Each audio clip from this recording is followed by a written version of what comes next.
Oluguudo lwa Kampala Entebbe Expressway lwe lumu ku nguudo mwasanjala ezizezigwako obubenje obw'enjawulo wabula ng'okusinziira ku poliisi obubenje buno buva ku kuvugisa kimama, endiima ssaako n'envuga endala etagoberera mateeka. Mu kino poliisi yatukizza ebikwekweto by'okufuuza abamenyi b'amateeka g'oku nguudo ebyatumwa Fika Salama Extra era wiiki ewedde abagoba b'ebidduka abawerako bakwatibwa.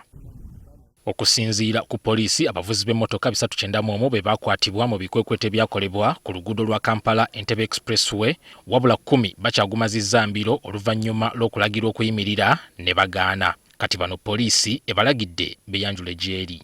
Ate nga bwe tubakwata nga tumaze obbanoonya bakutwalibwa direct mu kooti ku misango ebiri gye twogeddeko, ogw'okuvuga eniima n'ogw'okubiri ogw'okugaana okuyimirira nga poliisi ekuyimirizza.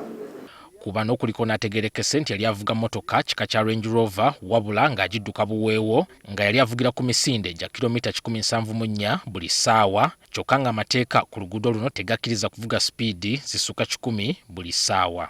Enamba eri kiriya nnyo ate n'ekifaananyi ky'emmotoka nayo ekireeta. Ono omuntu tumusaba atambule butereevu agende ku poliisi zaffe ku office zaffe ez'enateete mu office 73 asobole okuweebwa receipt ey'emitwalo 2 ate bw'aba takoze ekyo ekintu tujja kusigala nga tumunoonya. Omwogezi wa poliisi y'ebidduka Michael Kananura ategeezezza nti ebikolwa bino bye bisinze okuviirako obubenje okweyongera nga wiiki ewedde yokka abantu 537 beebagudde ku bubenje obw'enjawulo nga ku bano 84 be baluguzeemu obulamu.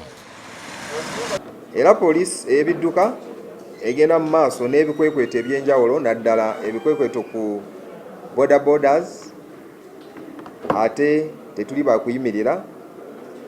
Tujja kukola mpaka okulaba nti tulabye obutebenkevu ku nguudo era wenjogerera mu wiiki eweddewo twakwata pikipiki ez'enjawulo 1,127